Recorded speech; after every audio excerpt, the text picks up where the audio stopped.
स्वागत है आपका दिव्य हिमाचल टीवी में। मैं हूं दीक्षा शर्मा। शाम के 6 बज चुके हैं और प्रदेश की तमाम खबरों के साथ हम आपके समक्ष आ चुके हैं। कई लेटेस्ट अपडेट्स आज इस बुलेटिन में हम आपके साथ साझा करने वाले हैं। देखिए, विशेष तौर से बात करेंगे अगले कल को लेकर, क्योंकि बड़ा दिन रहने वाला है। सबसे बड़ा फैसला अगले कल निकलकर सामने आएगा। दावा क्योंकि भाजपा की ओर से ये हो रहा है कि उनका मिशन लोटस सक्सेसफुल होने वाला है। दूसरी ओर चारों लोकसभा सीटों पर किसका कब्जा यहाँ पर रहने वाला है, ये देखना भी काफी ज्यादा दिलचस्प रहेगा। और केंद्र में किसकी सरकार बनने जा रही है, बिल्कुल तमाम बातों को लेकर हम आपके साथ आज इस बुलेटिन में चर्चा करने वाले हैं।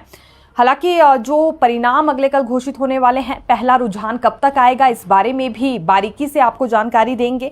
और उपचुनावों को लेकर भी इसमें चर्चा करेंगे, क्योंकि 3 उपचुनाव फिर अब हिमाचल प्रदेश में होने वाले हैं। और इसके बाद परिस्थितियां फिर से कैसी बनने वाली हैं, राजनीतिक माहौल को लेकर भी अगर अपडेट दें तो बिल्कुल बारीकी से ये भी चर्चा हम आपके साथ करेंगे। और निर्दलीय विधायकों की ओर से आज क्या कुछ कहा गया है विधानसभा अध्यक्ष के फैसले पर, क्योंकि निर्दलीयों का अब इस्तीफा स्वीकार कर लिया गया है। तो एक तरह से इन्होंने पहले अपनी एमएलएशिप से इस्तीफा दिया था, स्वीकार नहीं हो पा रहा था, अब हो गया है। अब इसके बाद 3 उपचुनाव और होंगे हिमाचल प्रदेश में। अब कोड ऑफ कंडक्ट लगने से कई वर्ग अभी परेशान हो गए थे, क्योंकि बहुत सारे कार्य प्रभावित हुए हैं। अब 3 उपचुनाव फिर से होंगे और पहले ही किस तरह कि राय यहाँ लोगों की ओर से अब सोशल मीडिया पर सामने आ रही है, क्या कमेंट्स वो दे रहे हैं, इस पर भी बिल्कुल हम आपके साथ चर्चा करने वाले हैं। शुरुआत मौसम से करना चाहेंगे, क्योंकि 4 से 6 जून तक बारिश के आसार जताए गए हैं। हालांकि 7 जून को भी कुछ एक क्षेत्रों में हल्की बूंदाबांदी हो सकती है, लेकिन इस बीच गर्मी से काफी ज्यादा राहत हिमाचल वासियों को मिलेगी, ये हम जरूर कह सकते हैं। 8 और 9 जून को फिर एक दफा मौसम साफ बना रहेगा।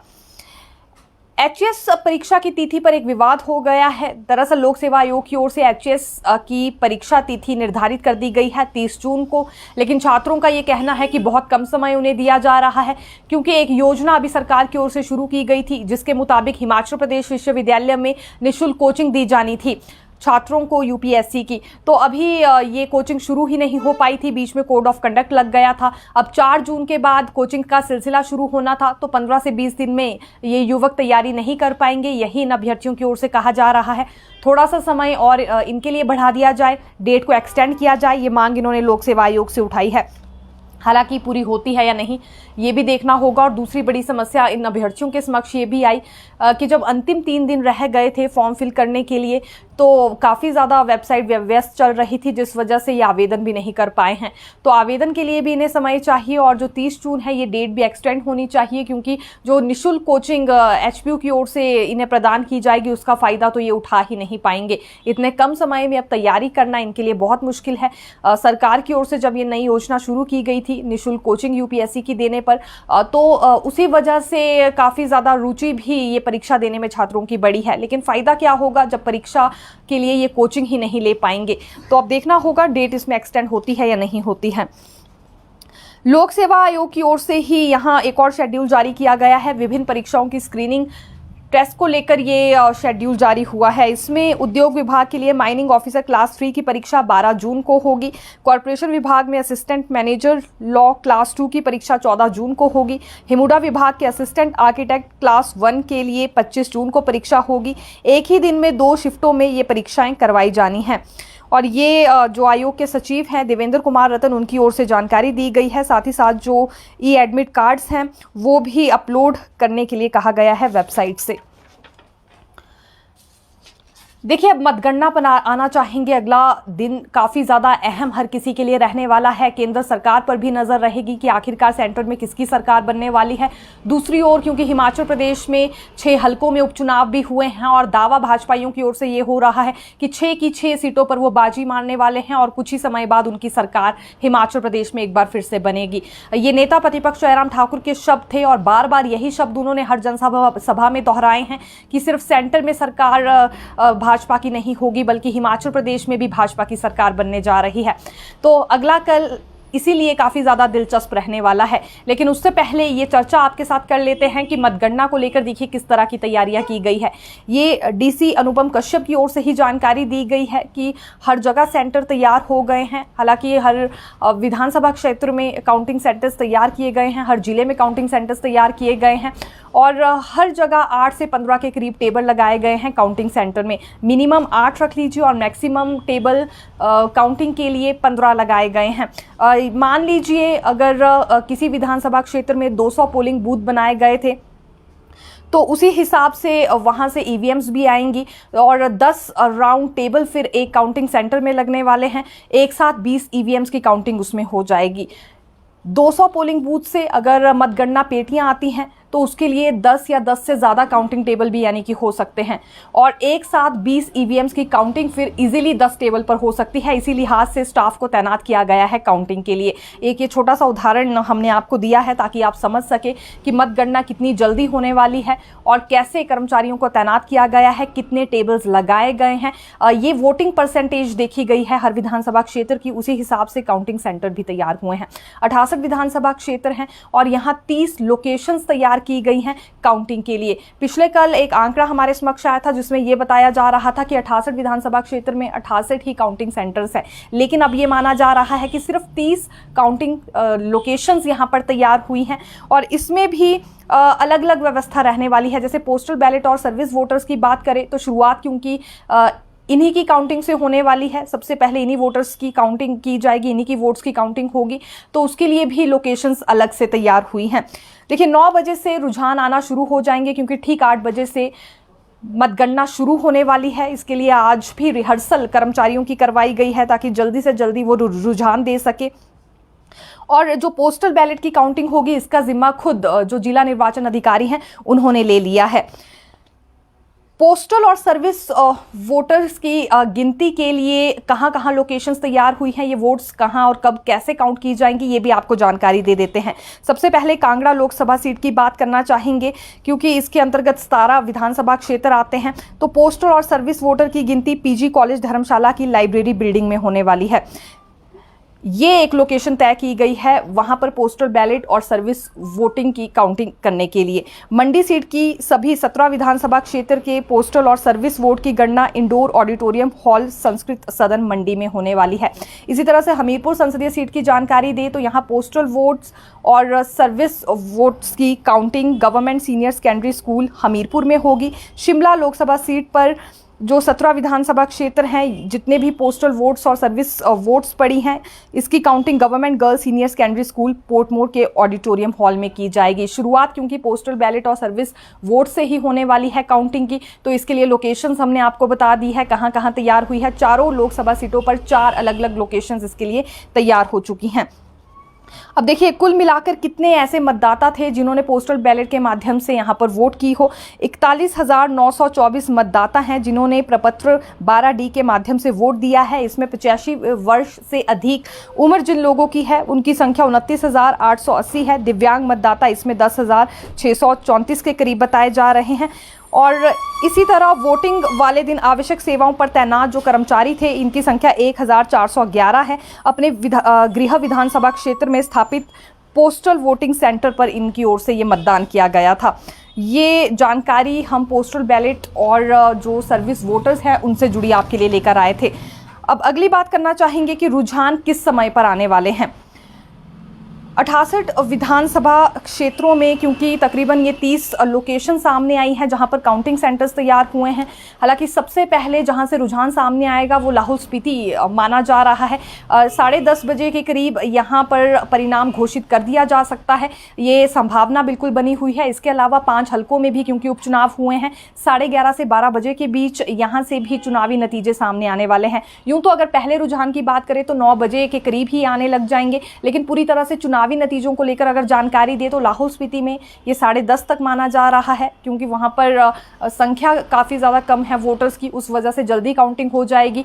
5 हलके जो इसके अलावा बाकी बच रहे हैं वहाँ 11:30 बजे तक भी चुनावी नतीजे सामने आ सकते हैं।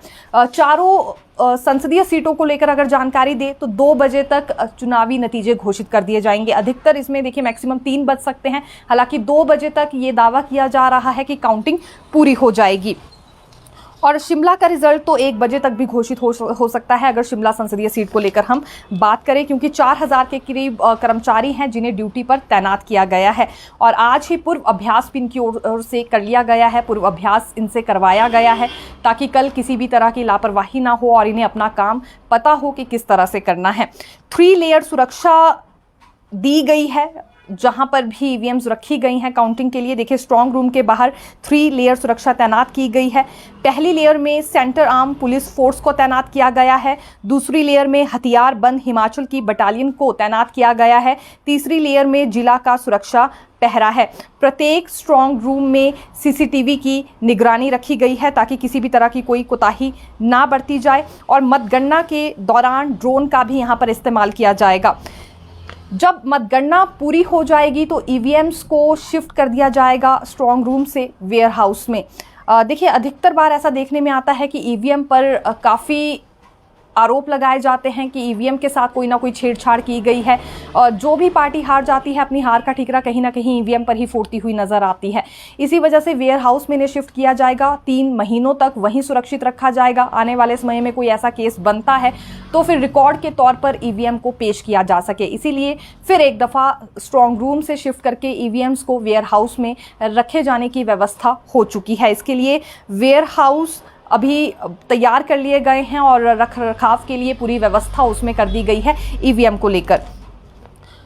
फिर ड्राई डे घोषित कर दिया गया है। अगले कल जितने भी ऐसे ठेके, रेस्टोरेंट्स और बार है जहां पर शराब बेचा जाता है उस पर पूरी तरह से प्रतिबंध रहने वाला है। ये जानकारी हम आपको देना चाहेंगे। हालांकि इससे पहले 1 जून को भी इसी तरह की व्यवस्था की गई थी और फिर से एक दफ़ा यहां पर ड्राई डे घोषित किया गया है। इतना ही नहीं, इस बार तो निर्वाचन विभाग की ओर से एक्साइज डिपार्टमेंट को सख्ती बरतने के भी निर्देश जारी किए गए हैं। कहीं भी उल्लंघना होती है अगर ड्राई डे को लेकर तो तुरंत प्रभाव से ऐसे रेस्टोरेंट या बार के मालिकों पर एक्शन लिया जाएगा एक्साइज डिपार्टमेंट की ओर से। स्कूल और कॉलेजेस वो बंद रहने वाले हैं जहां पर मतगणना केंद्र तैयार किए गए हैं, क्योंकि अधिकतर ऐसे स्कूल और कॉलेजेस के भवन ही हैं जहां पर काउंटिंग का प्रोसेस अगले कल शुरू होने वाला है। तो इसीलिए ऐसे कुछ एक स्कूल्स का नाम हम आपको बताना चाहेंगे। जिला शिमला की लिस्ट हमारे समक्ष आ गई है क्योंकि इस बार 71% लोगों ने अपने मताधिकार का इस्तेमाल किया है और मंडी में मत प्रतिशत लगभग 63% रहा है, हमीरपुर में 72 रहा है, शिमला में 71 रहा है और कांगड़ा संसदीय क्षेत्र में 68% रहा है। और इसी हिसाब से फिर काउंटिंग सेंटर्स भी तैयार हुए हैं और जैसा कि हमने कहा शिक्षण संस्थानों का ही इसमें हर बार क्योंकि इस्तेमाल किया जाता है। अब देखिए अगर हम शिमला संसदीय सीट की बात करें तो यहाँ पर 8 मतगणना केंद्र घोषित कर दिए गए हैं। जिला शिमला के 8 विधानसभा क्षेत्र में ये 8 मतगणना केंद्र घोषित किए गए हैं। कौन कौन से हैं आपको बता देते हैं क्योंकि ये डीसी अनुपम कश्यप की ओर से ही जानकारी दी गई है। शिमला शहरी की राजकीय कन्या वरिष्ठ माध्यमिक पाठशाला पोर्टमोर शिमला भी कल काउंटिंग सेंटर के तौर पर तैयार की गई है, तो ये स्कूल भी बंद रहने वाला है। स्कूल और कॉलेजेस वही बंद रहेंगे जो काउंटिंग सेंटर को लेकर तैयार हुए हैं, जिनमें सिर्फ मतगणना केंद्र तैयार हुए हैं। इसके अलावा बाकी के शिक्षण संस्थान खुले रहने वाले हैं, ये भी हम आपको बता दें।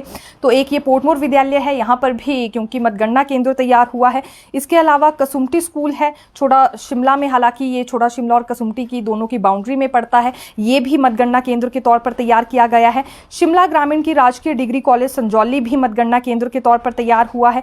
ठियोग का राजकीय ITI ठियोग स्थित ये एक यहाँ पर ITI केंद्र है, ये भी मतगणना केंद्र के तौर पर तैयार हुआ है। रामपुर की राजकीय वरिष्ठ माध्यमिक पाठशाला भी मतगणना केंद्र के तौर पर तैयार की गई है और जुब्बल कोटखाई की राजकीय वरिष्ठ माध्यमिक पाठशाला भी तैयार हुई है काउंटिंग सेंटर के तौर पर। चौपाल में राजकीय वरिष्ठ माध्यमिक विद्यालय भी तैयार किया गया है और रोडू में पॉलिटेक्निकल कॉलेज न्यू ब्लॉक भी तैयार हुआ है काउंटिंग सेंटर के लिए। तो यहाँ पर अवकाश घोषित किया गया है। ये सिर्फ हमने आपको जिला शिमला की लिस्ट दी है शिमला संसदीय सीट पर जितने भी यानी कि लोकेशंस तैयार हुई है काउंटिंग को लेकर, लेकिन बाकी संसदीय सीटों पर भी जो लोकेशंस तैयार की गई हैं मतगणना के लिए और जहां जहां शिक्षण संस्थानों का इस्तेमाल हो रहा है वहां पर अवकाश रहने वाला है छात्रों के लिए।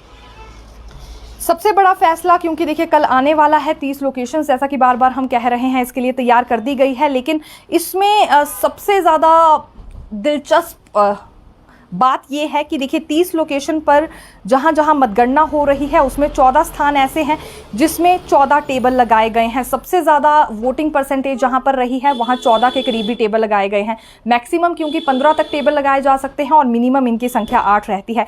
8 विधानसभा क्षेत्र में 12 टेबल भी काउंटिंग के लिए लगाए गए हैं। इसके अलावा जितनी लोकेशंस बच जाती हैं वहाँ पर सबसे कम टेबल है, यानी कि 8 से भी कम हम ये मानकर चल सकते हैं। हालांकि 8 मिनिमम बताए जाते हैं, लेकिन हो सकता है कि वोटिंग परसेंटेज इतनी कम हो कि 6 या 7 टेबल लगाने की ही आवश्यकता वहाँ पर पड़ी हो और ठीक 9 बजे से रुझान मिलना शुरू हो जाएंगे, जैसा कि हमने आपको अपडेट दी। अब आना चाहेंगे विधानसभा अध्यक्ष कुलदीप सिंह पठानिया के फैसले पर, क्योंकि निर्दलीय विधायकों का इस्तीफा इन्होंने स्वीकार कर लिया है। 3 निर्दलीय विधायक थे, 22 मार्च को इनकी ओर से इस्तीफा दिया गया था और उसके बाद 23 मार्च को इन्होंने भाजपा में अपनी ज्वाइनिंग दिखाई। काफ़ी ज़्यादा वीडियोस फोटोज़ भी इसके वायरल हुए, जिसके बाद दल बदल कानून के तहत इन पर कार्रवाई की जा रही थी, क्योंकि विधानसभा अध्यक्ष की ओर से तर्क ये दिया गया कि जब तक इनका इस्तीफा स्वीकार नहीं होता तब तक ये कैसे किसी दूसरे दल में शामिल हो सकते हैं।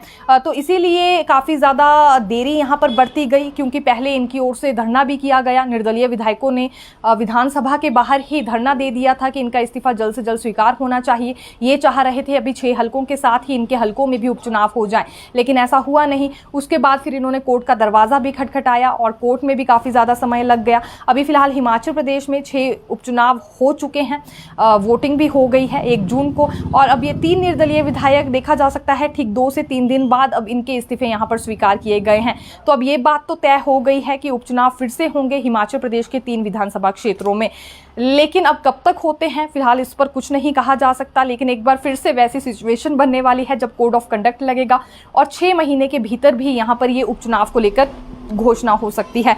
तो ये विधानसभा अध्यक्ष की ओर से फैसला ले लिया गया है, इस्तीफा इन्होंने स्वीकार कर लिया है। हालांकि दल बदल कानून के तहत अभी फाइनल हियरिंग नहीं हुई थी, उससे पहले ही अपनी स्टेटमेंट मीडिया के समक्ष विधानसभा अध्यक्ष ने रख दी है और मंत्री जगत सिंह नेगी की ओर से ये याचिका दायर की गई थी कि दल बदल कानून को ये निर्दलीय विधायक प्रभावित करते हैं, जिसके बाद काफ़ी ज़्यादा लेट लतीफ़ी एक तरह से बरती गई। ये आरोप निर्दलियों ने लगाया है सरकार पर कि जानबूझकर विधानसभा अध्यक्ष ने समय रहते ही इनका इस्तीफा स्वीकार नहीं किया, नहीं तो 6 नहीं बल्कि 9 हलकों में उपचुनाव होते। अभी देखिए, अब विधानसभा के गणित की अगर हम बात करें, क्योंकि 68 विधानसभा क्षेत्र हैं, पहले 68 विधायक ही थे, लेकिन 6 सीटों पर उपचुनाव हो गए हैं और अब 3 निर्दलीय विधायकों ने भी इस्तीफा दे दिया है। फिलहाल अभी सिटिंग एमएलएस की संख्या कुल 59 ही रह गई है। 34 सीटें अभी कांग्रेस के पास है, 25 बीजेपी के पास है और जो 3 निर्दलीय विधायक थे उन्होंने इस्तीफा दे दिया है, बीजेपी ज्वाइन कर ली है, लेकिन अब एमएलए शिप लेने के लिए इन्हें दोबारा से चुनाव लड़ना होगा और उपचुनाव 6 महीनों के भीतर भी अब यहाँ दोबारा हो सकते हैं। नालागढ़ से जो निर्दलीय विधायक केएल ठाकुर हैं, उनकी ओर से क्या कुछ कहा गया, आज किस तरह की प्रतिक्रिया रही है, ये भी आपको बता देते हैं। इनका यही मानना था कि अगर समय रहते फैसला लिया जाता तो अच्छा था, सरकार का खर्चा भी बच जाता, दोबारा से कोड ऑफ कंडक्ट की नौबत भी नहीं आती, बच्चों की पढ़ाई भी प्रभावित नहीं होती, क्योंकि बहुत सारे शिक्षकों की ड्यूटी चुनावों के दौरान लगाई जाती हैं। लेकिन समय रहते इनका इस्तीफा स्वीकार नहीं हुआ है। देर आए दुरुस्त आए, अब ये भी दोबारा से तैयारी करने वाले हैं और अपनी टिकट को लेकर भाजपा से काफ़ी ज़्यादा आश्वस्त भी नजर आए हैं। केएल ठाकुर का ये कहना था कि केवल यही नहीं बल्कि इसके अलावा जो होशियार सिंह है या फिर आशीष शर्मा है वो भी अपने टिकट को लेकर आश्वस्त हैं। बीजेपी इन्होंने ज्वाइन कर ली है, ये अपना भविष्य भाजपा में ही देखते हैं। तो अब जल्द से जल्द जब उपचुनाव होंगे तो उसके लिए ये तैयार रहने वाले हैं। मुख्यमंत्री सुखविंदर सिंह सुक्खू ने आज अपनी पहली मीटिंग बुलाई है। ये चुनावी प्रचार प्रसार के बाद पहली मीटिंग हम कहना चाहेंगे, क्योंकि इतने दिन से कोई भी बैठक ये नहीं ले पा रहे थे, प्रचार प्रसार में काफ़ी ज़्यादा बिजी थे और वोटिंग के बाद अब ये पहली मीटिंग जब आज इन्होंने बुलाई तो इसमें कुछ एक विभागों के अधिकारियों के साथ चर्चा की है। विशेष तौर से अभी आगजनी की घटनाएं जो सामने आ रही हैं उस पर चिंता इन्होंने व्यक्त की है। जंगल में जो आग लग रही है और फैल रही है, इस पर अंकुश लगाने के लिए ठोस कदम वन विभाग की ओर से उठाए जाए, ये निर्देश इन्होंने दिए हैं और परमानेंट सोल्यूशन इसका होना चाहिए। अभी तक वनों में 1318 आग की घटनाएं दर्ज की गई है। इन घटनाओं से 2789 हेक्टेयर हरित क्षेत्र सहित 12718 हेक्टेयर भूमि प्रभावित हुई है, जिसमें 4 करोड़ रुपए की संपत्ति अभी तक पूरी तरह से नष्ट हो गई है। वन संपत्ति क्योंकि बहुत ज़्यादा प्रभावित होती है गर्मियों के सीज़न में, जगह जगह जिस तरह से आग लगने का मामला सामने आता है। कर्मचारियों से जुड़ी एक बड़ी अपडेट देना चाहेंगे। ये वो कर्मचारी हैं जो अभी तक रेगुलर नहीं हो पाए हैं, रेगुलराइजेशन ऑर्डर्स का इंतजार कर रहे हैं। दरअसल अब इनका कहना है कि बैक डेट से ही इन्हें रेगुलर किया जाए, क्योंकि 31 मार्च को इनका कॉन्ट्रैक्ट पीरियड खत्म हो गया था, 1 अप्रैल से रेगुलर होने थे। अब अगर बैक डेट से इन्हें ये लाभ नहीं दिया गया तो सीनियरिटी पे और इनके वेतन पर पर इसका बड़ा असर दिखेगा। हालांकि कार्मिक विभाग के पास कई ऐसे पत्र पहुंच गए हैं, लेकिन आपको बता दें वर्तमान नियम जिस तरह के हैं तो ऐसी कोई ऑप्शन नहीं है कि बैक डेट से रेगुलर किया जा सके। अब इनकी मांग को किस तरह से देखा जाता है ये आने वाले दिनों में ही पता चल पाएगा। और एक फंडा ये भी है कि हाई कोर्ट की ओर से ऑर्डर जारी किए गए हैं नियुक्ति की तिथि से वरिष्ठता का लाभ देना है। तो अब इस बीच कैसा फैसला सरकार लेती है, क्योंकि इस बात का भी ध्यान रखना होगा। अब कॉन्ट्रैक्ट की अवधि से ही सीनियरिटी का लाभ देने पर यहाँ फैसला सुनाया गया है कोर्ट की ओर से, और दूसरी ओर इनके रेगुलराइजेशन ऑर्डर्स को लेकर भी ये बैक डेट से लाभ मांग रहे हैं। तो अब ये होता है या नहीं, क्योंकि नियमों में फिलहाल इस तरह का कोई प्रावधान है नहीं। तो फिर मिलेंगे नई खबर के साथ। देखते रहिए दिव्य हिमाचल टीवी। धन्यवाद।